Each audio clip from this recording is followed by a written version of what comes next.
هم پخلا هم پزړه په هر دم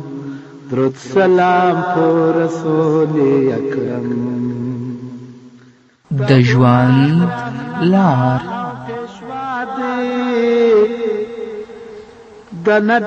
وړاندې کوونکی مولوي محمد یاسین فهیم د نبیانو افسر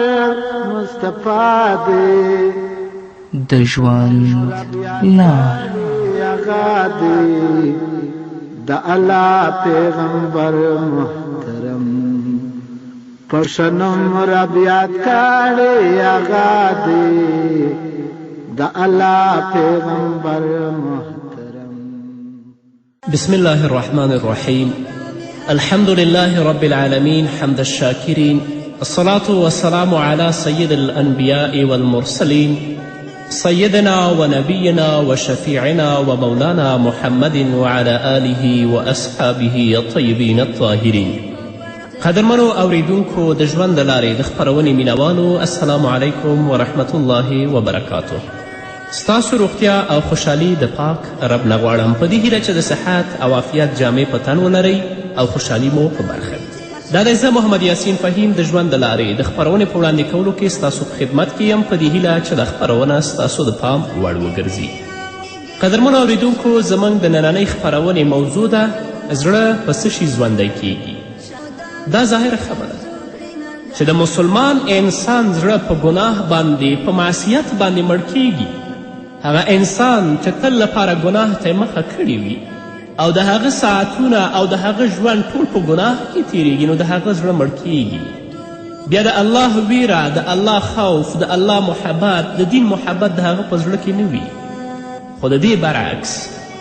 د زړه ژوندون د الله رب العزت په ذکر باندې دی. د زړه ژوندون په دې باندې ده چې یو انسان ګناه پرېږدي، الله ته مخه کي، نو چې زړه دې ژوندی شه، بیا به د الله مینه ستا په زړه کې پرته وي، د الله ویره به پرته وي، د رسول الله مینه به پرته وي، د قیامت او د جهنم ویره به ستا په زړه کې پرته وي، او تل لپاره به هغو کارونو ته مخه کوي چې هغه باندې الله او د الله رسول راضي کي. عبدالله ابن مبارک رحمه الله فرمایي: رأیت الذنوب تمیت القلوب وقد یورث الذل ادمانها وترک الذنوب حیات القلوب وخیر لنفسك عصیانها وهل افسد الدین الا الملوک واحبار السوء ورهبانها وباعوا النفوس ولم يربحوا ولم يغل في البيع اسمانها فقد رتع القوم في جیفة یبین لذی اللب خسرانها. عبدالله ابن مبارک رحمه الله فرمایي: ما ګناهونه ولیدل چې زړونه مړه کوي او په هغې باندې عادت کېدل ذلت منځته راوړي. دا واقعي خبره چې ګناه زړه مړ کوي، او هغه څوک چې په ګناه باندې همیشه والی کوي، هغه انسان په ټولنه کې، په کورنۍ کې هغه ذلیله رسوا وي. همدارنګه د ګناهونو پرېښودل زړه ژوندی کوي، یا د ګناهونو پرېښودل د زړونو ژوندون دی، نو ځان ته دې د هغې مخالفت اختیار کړه، یعنې ګناهونه پرېږده. بېشکه چې دین نااهله بادشاهانو، بدو عالمانو او جاهلو عابدانو خراب کړه. ګناهګارانو خپل ځانونه خرڅ کړل، خو په دې معامله کې پیسې زیاتې نه شوې، یعنې کومه ګټه یې ونه کړه. بېشکه هغوی په داسې مرداري کې مشغول شول چې هر عاقل انسان ته یې تاوان څرګندیږي. په ګناه باندې اخته کېدل واقعا په مرداري او په جیفه باندې اخته کېدل دي، او په جیفه او په مرداري باندې اخته کېدل هغه څوک چې صاحب د عقل وي، صاحب د فکر وي، د هغه تاوان او د هغه بدبویي هغه ته خامخا څرګندوي. نو د زړونو ژوندون د الله په یاد باندې دی، د الله په ویره باندې دی، د الله په مینه باندې دی. امام ابن قیم رحمه الله فرمایي چې ما د خپل استاد شیخ الاسلام ابن تیمیه رحمه الله نه اورېدلي چې هغه به ویل: څوک چې دغه کلمه یا حی یا قیوم لا اله الا انت د دې په لوستلو باندې همیشه والی وکړي، د سهار د سنتو او د فرضو ترمنځ 40 ورځې په دغه ذکر باندې همیشه والی وکړي، نو په دې سره به الله رب العزت زړه ژوندی کړي چې هغه زړه به بیا هیڅکله مړ نه شي. لکن له بده مرغه چې موږ سهار د غفلت په خوبونو باندې پراته یو، یا د سره زموږ نه مونځ پاتې، اودس پاتې، او که مونځ او اودس هم کوو په هغه وخت کې کوو چې هغه قضا وي د مانځه وخت زموږ نه تللی وي دا خو لا پرېږده چې موږ وختي پورته شو اودس وکړو سنت وکړو او د سنتو د فرضو په منځ کې الله یاد کړو چې هغه باندې زموږ زړونه ژوندي شي دې نه ډېر قافله یو الله دې موږ ته توفیق راکړي دا د غفلت خوبونه پرېږدئ خویندو ورونو الله ته مخه کوي د الله یاد ته مخه کړئ د الله په ذکر باندې د خپل زړونه ژوندي کړئ که په دې غفلت کې په موږ باندې مرګ راغی چې په هغه وخت کې موږ سره د مانځه پروا هم نه وي د الله د یاد پروا هم نه وي نو الله ته به په کومو سترګو درېږو الله به زموږ نه څه پوښتنه کوي د دنیایي امتحان لپاره په ورځو ورځو باندې موږ تیاری نیسو چې یا په پوهنتون کې یا په لیسه کې یا په مکتب کې زه امتحان لرم لکن د رب العزت همیشني امتحان ته چې هغه ډېر سخت امتحان دی هغه لپاره کله هم موږ تیاری ونه نیو په ګناهونو باندې اخته یو او زموږ زړونه مړه دي په غفلت کې ژوند کوو هر څه رانه یېر دي نو لکه څنګه چې الله رب العزت د بدن ژوندون په خوراک او څښاک سره ګرځولی یو انسان هله ژوندی پاتې کیږي چې خوراک او څښاک وکړي همداراز رب العزت د زړه ژوندون په ذکر باندې ګرځولی چې یو انسان تل لپاره الله یاد کړي او د رزیلو کارونو او د بدو شهوتونو نه ځان لرې کړي او د هغه سره تعلق ختم کړي ځکه هغه څوک چې په ګناه اخته وي شهوتونو سره تعلق لري په هغه باندې زړه کمزوری کیږي او دا د زړه د مرګ علامه ده د زړه د مرګ علامه دا ده چې نیک کارونه نه پیژني او نه بد کار بد وګڼي هغه څوک چې نیک کار نه پیژني او بد نه ګڼي د هغه زړه مړ ده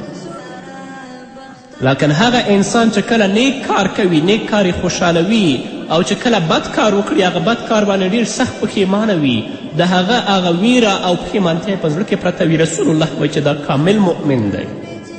موږ تر اوسه نه نیک کار وپېژنده او نه بد ته بد ویلې نو زړونه مړ دي الله دې په خپل یاد سره زموږ زړونه ژوندي کړي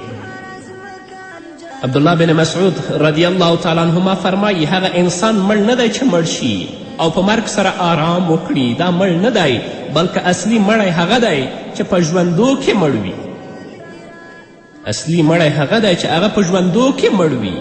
د عبدالله ابن مسعود نه پوښتنه وشوه چې دغسې مړی څوک دی چې په ژوندو کې مړ وي هغه وفرمایل هغه چې نیک کار نه پیژني او بد کار بد نه ګڼي نو دا په ژوندو کې مړ دی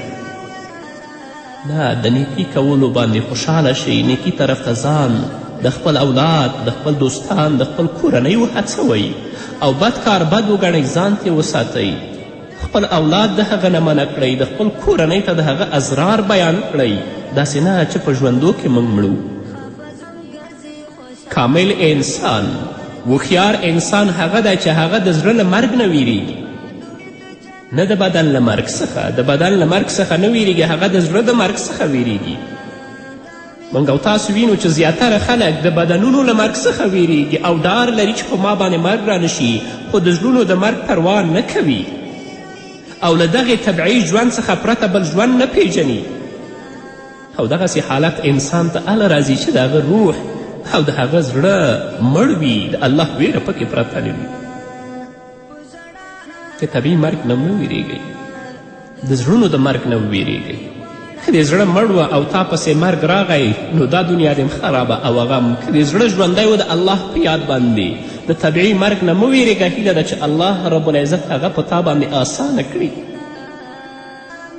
د خپل مزاج د خپل خواهشات په ځان باندې حاکم مه ګرځوئ خپل مزاج چې هغه چا باندې حاکم وي د خپل د خواهشاتو نفسي خواهشاتو تابع وي نو په دغه وخت کې خو یا به یې زړه ذلیل او بندي وي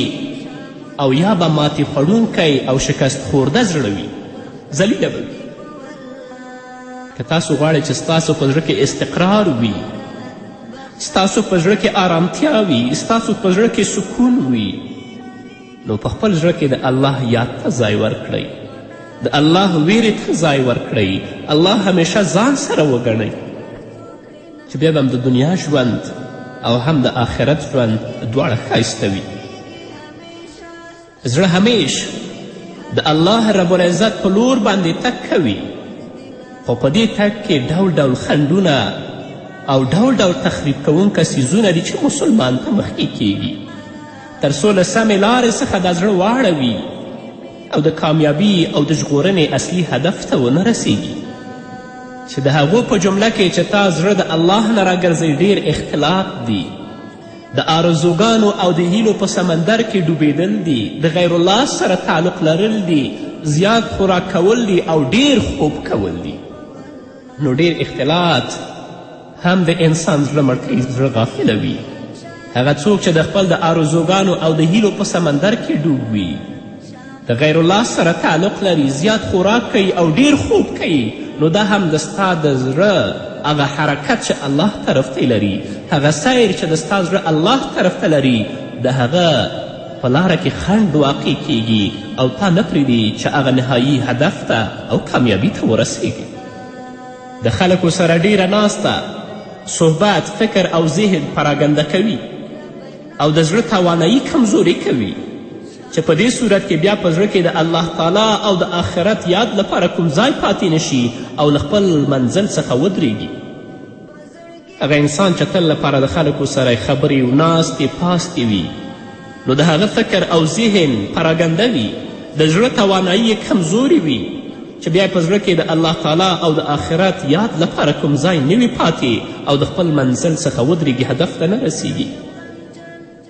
خو هغه اختلاط او ګډون چې یوازې د دنیا لپاره وي، هر هغه اختلاط او ګډون چې یوازې د دنیاوي ګټو په خاطر وي او د آخرت کومه خبره او ګټه پکې مطرح نه وي، د خلکو ترمنځ دوستي پر دښمني سره بدلوي. چې د آخرت کومه خبره او ګټه پکې مطرح نه وي، نو د دنیاوي اختلاط د خلکو ترمنځ دوستي پر دښمني بدلوي. بیا به دغسې خلک په آخرت کې خپله پښیمانتیا ښکاره کوي، خو د هغو پښیمانتیا به دوی ته کومه ګټه نه رسوي. الله رب العزت فرمایي په سورة الفرقان کې، همدارنګه په سورة زخرف کې، ویوم یعد الظالم علی یدیه یقول یا لیتنی اتخذت مع الرسول سبیلا یا ویلتا لیتنی لم اتخذ فلانا خلیلا لقد اضلنی عن الذکر بعد اذ جاءنی. الله رب العزت رسول الله ته یاد کړه هغه وخت، یعنی د قیامت ورځ، چې ظالم به په خپلو دواړو لاسونو خوله لګوي، خپل لاسونو باندې به چک لګوي، له ډیره غمه او افسوسه به ووایي چې ای کاشکې له پیغمبر سره مې د نجات لار نیولې وای، هی زما تباهي او عذابه، کاشکې فلانکي سره مې دوستی نه وای کړې، یا فلانکی ما په دوستی سره نه وای نیولې، د هغه سره مې ډیره ناسته پاسته او اختلاط نه وای کړی. بېشکه چې هغه زه له پند او نصیحت، یعنې د قرآن د اورېدلو څخه بېلارې کړم وروسته دې چې قرآن ما ته راغلی و. همدارنګه الله فرمایي الاخلاء یومئذ بعضهم لبعض عدو الا المتقین. هغه څوک چې په دنیا کې په کفر او ګناه کې دوستان ول، نو یو تر بله به د آخرت په ورځ دوی دښمنان وي، مګر پرهیزګاران خلک به داسې نه وي چې هغو دوستي په دنیا کې و، هغه دوستي نه به په آخرت کې هم. نو ډیر اختلاط کول واقعا زړه کمزوری کوي، د انسان ذهن پراګنده کوي، چې په هغه کې بیا د الله تعالی او د آخرت یاد لپاره کوم ځای نه وي. د یو مسلمان اختلاط او ګډون باید له نورو مسلمانانو سره عبث او بېځایه نه وي، بلکې د مصلحت او د تعاون پر بنا وي. لکه د جمع په مانځه کې، د جمعې ورځې په مانځه کې، د اخترونو په منځونو کې او په حج کې اختلاط، او همدارنګه د علم او زده کړې په خاطر د خلکو د نصیحت او خیرخواهي لپاره او په مباحو کارونو کې اختلاط کول، نو دا د مصلحت او د تعاون په بنا دي. هغه اختلاط چې هغه اخروي هیڅ کومه نفع نه لري، هغه یوازې دنیاوي ګټو په خاطر وي او د آخرت کومه خبره او ګټه پکې مطرح نه وي، نو د خلکو ترمنځ دوستي پر دښمني سره بدلوي.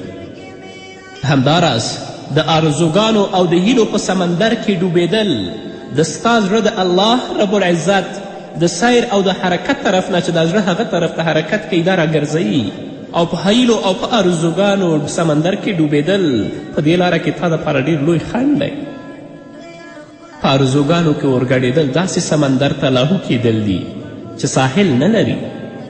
او دې سمندر ته له علم او پوهې تشلاسي او مفلس خلک ورګډېږي. هغه څوک چې علم او پوهه لري، دې سمندر د آرزوګانو ته نه ورګډېږي. لکه څرنګه چې ویل شوي دي، آرزوګانې د مفلسو خلکو پانګه ده، او داسې پانګې لاسته راوړلو سائل شیطان د دروغې وعدې او د خیالونو خوبونه دي. هغه نفس چې ټول کوشش یې د دنیا لاسته راوړل دي، او هغه نفس چې تل لپاره د هغه مقصود دنیا لاسته راوړل وي نو هغه نفس ټیټ او چټل نفس بلل کیږي. د چټلو نفوسو خاوندان همیش او تل لپاره د مال، پیسو او د ښځو د لاسته راوړلو او نورو دنیاوي شیانو لپاره ډول ډول آرزوګانې کوي او په همدې کې فکر او ذهن مشغول وي او بیا چې کله له داسې خیالونو او خوبونو څخه راویښ شي نو ګوري چې هیڅ شی په لاس کې نشته. خو د اوچتو او پاکو نفوسو خلکو آرزوګانې او هیلې هغه د ایمان لاسته راوړل، د علم لاسته راوړل او په علم باندې عمل کول او الله ته د قربت وسایلو په باره کې وي چې تل لپاره د هغو هڅې همدا وي. زړه تل لپاره الله طرف ته حرکت کوي او په دې لاره کې چې کم خنډونه دي هغه لرې کړه، چې یو د هغو خنډونه دا ده چې غیر الله سره تعلق لرې کړه. څوک چې غیر الله سره تعلق لري هغه کسان چې د الله نه ویره نه لري، د الله ویره د هغوی په زړونو کې پرته نه وي، نو که ستا تعلق او دوستي د هغو سره پیدا کړه نو ستا زړه به د دې حرکت نه پرېږدي. ځکه بې د رب العزت نه د بل چا پورې زړه تړل د زړه لپاره تر ټولو زیات خرابونکی څیز او ډیر بد حالت دی. بلکې له دې څخه ورته بل زیات تاواني په بدبختیو کې اخته کوونکی او له فایدو څخه لرې کوونکی څیز نشته چې د غیر الله سره تعلق پیدا شي نو تل لپاره به تا په بدبختیو کې اخته کړي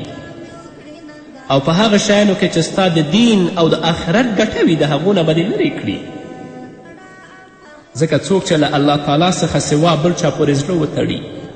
پر بل چا باندې بروسه او اعتماد وکړي نو الله تعالی به یې همغه څیز ته وسپاري چې بیا خو به نه د الله تعالی د مرستې او عزت مستحق وي او نه به ورته هغه څوک نجات او عزت ورکولی شي چې د چا سره تعلق دی او د هغه سره رابطه ده. که الله رب العزت فرمایي واتخذوا من دون الله آلهة ليكونوا لهم عظا كلا سيكفرون بعبادتهم ويكونون عليهم ضدا. الله وایي چې دوی نیولي دي سوا د الله نه معبودان تر څو دوی ته عزت ورکوونکي او د دوی ملاتړي وي. الله وایي هیڅکله داسې نشي کیدلی. خامخا به هغوی د دغه عبادت کوونکو خلکو له عبادت څخه بیزاره وي او د دوی پر ضد او د دوی دښمنان به وي. دوی خو په دنیا کې د بوتانو عبادت کوه خو د دې عبادت نه به هغه بوتان په آخرت کې بیزاره وي او د دوی به دښمنان وي. نو غیر د الله نه بل چا پورې زړه تړونکی او بل چاته امید لرونکی انسان یا هغه خلک چې غیر د الله نه بل چا پورې زړه تړي او د بل چا نه امید لري هغه به په دنیا او په آخرت کې تل لپاره په بدبختیو او ناکامیو باندې اخته وي. همدارنګه زیات خوراک کول باید چې بنده په خوراک کې تجاوز ونه کړي او نه خپله ګیډه له حد څخه زیاته ډکه کړي ځکه چې دغسې حالت د عبادت او اطاعت کولو په مخ کې خنډ ګرځي او بنده د ځان په دروندوالي او کسالت باندې اخته کوي. د ډیر خوراک په وجه د بدن شهواني مواد زیاتیږي او په بدن کې د شیطان لپاره رګونه پراخ او تاند ګرځي ځکه چې شیطان د انسان په بدن کې د وینې په څیر حرکت کوي. محمد رسول الله صلی الله علیه وسلم فرمایلی انسان نه دی ډک کړی هیڅ لوښی بدتر له ګیډې څخه. انسان ته یو څو مړی خوراک بس دی چې خپله ملا ورباندې نیغه وساتي او په هغه باندې ژوندی پاتې شي. دا نه چې دا دومره خوراک وکړي چې د دې زړه د الله رب العزت د حرکت د طرف نه منع کړي او په هغه لاره کې دا خنډ وګرځي. د ورځې خو لا پرېږده چې ماسخوتن کله خوراک ته کینو دومره خورو چې د سخوتن منځه وښي نو زموږ په زړه کې دومره غفلت او کسالت پروت وي. دا قوت زموږ په زړه کې نه وي، دا توفیق الله نه یې راکړی چې جګ شو اودس وکړو او الله ته ودرېږو، فرض مونځ ادا کړو، تهجد او نفل په خپل ځای باندې پرېږدو. همدارنګه ډیر خوب کول د انسان زړه مړ کوي،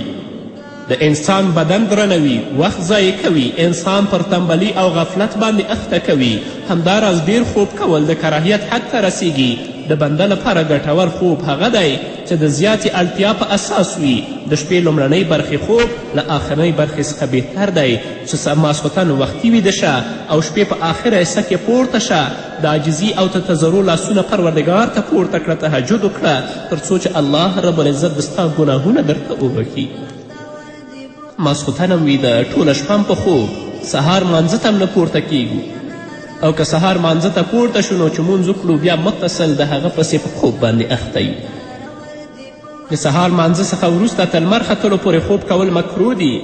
ځکه چې دا د ګټې د لاسته راوړلو مهال دی او د سالکینو یعنی هغه څوک چې الله سره رابطه لري دا د هغو دپاره د سیر یعنی د تګ کولو په خاطر د سهار مانځه نه وروسته وخت دا ډیر لوی امتیاز لري.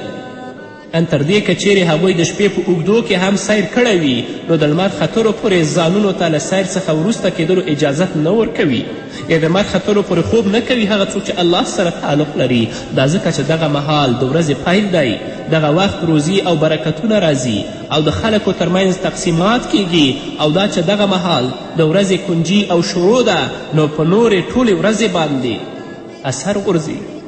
پس په دغه وخت کې خوب کول نه دي پکار، او که څوک پکې خوب کوي نو باید چې هغه د زیاتې اړتیا په اساس وي چې ټوله شپه یې خوب نه کړی په کوم تکلیف کې اخته وي. نو قدرمنو اورېدونکو د خپل زړونه د الله په طاعت باندې ژوندي کړئ، د ګناهونو د بدبختیو نه لاس په سر شئ چې عزت د دنیا او د آخرت هم په برخې شي. قدرمنو اورېدونکو دا وه زموږ نننۍ خپرونه چې ستاسو دران حضور ته وړاندې کړه.